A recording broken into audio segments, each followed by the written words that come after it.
మిత్రమా, ఒక్క విషయం గుర్తుపెట్టుకోవాలి. ఎవరైనా సరే, అది ఏ కులమైనా సరే, ఏ మతమైనా సరే, మనం జీవితాంతం కష్టపడి కొద్దో గొప్ప ఆస్తి కూడబెడతాం. కానీ ఆ ఆస్తి మనదనుకుంటాం. కానీ అనుకోకుండా ఆ ఆస్తి ఒకరోజు మరి వేరే వాళ్ళ చేతులకు వెళ్ళిపోతూ ఉంటుంది. ఇది సత్యం, ఇది యథార్థం. ఎందుకంటే మనకు చేతగాని టైంలో మరి వారి పిల్లలు కావచ్చు, ఇంకా ఎవరైనా కావచ్చు, ఆస్తి వాళ్ళ పేరు మీద రాయించుకోవడం జరుగుతూ ఉంటుంది. మనిషి నిజంగా రెండుసార్లు చనిపోతాడు. తను బతుకున్నప్పుడే తన ఆస్తి ఇంకోళ్ళ పేరు మీదకి పోవడం ఒక మరణం అయితే, ఇంకో మరణం సహజ మరణం.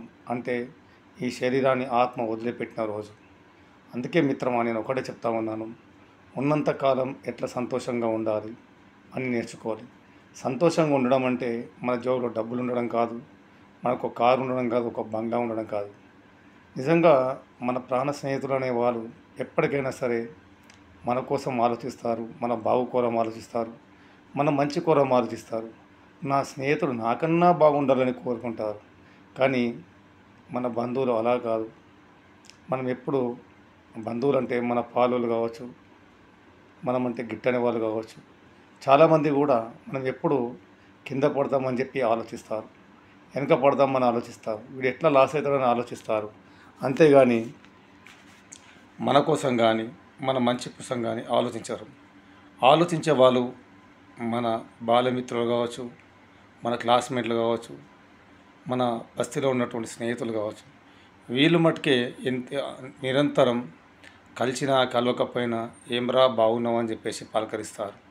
మనము ఎమ్మెల్యే కావచ్చు, ఎంపీ కావచ్చు, ఇంత పెద్ద స్థాయిలో ఉన్న వాళ్ళమైనా కావచ్చు, కానీ మనని ఏమిరా అని పిలిచేవాడు చిన్నప్పటి సంది అదే పదంతో పిలుస్తాడు. మనం ఎమ్మెల్యే అని చెప్పేసి ఎమ్మెల్యే గౌరవాన్ని పిలవరు. ఏమ్రా కలుస్తలేవు వస్తలేవు అని చెప్పేసి పలకరిస్తారు.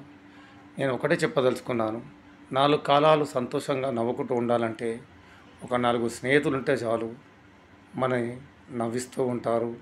వాళ్ళు కలిసినప్పుడల్లా మన కష్టాలు సుఖాలు అన్నీ కూడా మర్చిపోయి ఒక కొత్త లోకంలోకి పోతూ ఉంటాం.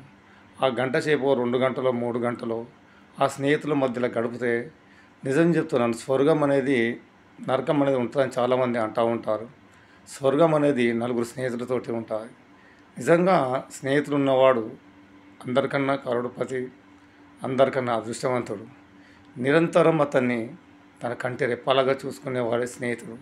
ఇలాంటి స్నేహితులు మీకు ఎంతమంది ఉన్నారో, ఎవరికి ఉన్నారో దయచేసి కామెంట్ బాక్స్లో వారి పేర్లు, వాళ్ళ ఊరి పేరు రాయాల్సిందే కోరుచున్నాను. ఎందుకంటే నిజమైన స్నేహానికి చిరునామా మన స్నేహితులు. అలాంటి స్నేహితుల కొరం మీ స్నేహితులు ఎవరు ఉన్నారో దయచేసి తెలియజేయాలని కోరుచున్నాను. నాకైతే చాలామంది ఉన్నారు. ఎందుకంటే నిరంతరం నాకు ఫోన్ చేసి నా యోగక్షేమాలు తెలుసుకుంటూ ఉంటారు. మరి మీకు ఎవరున్నారని చెప్పేసి నేను అడుగుతూ ఉన్నాను. మీకు ఉంటే నా కామెంట్ బాక్స్లో తెలియజేయండి.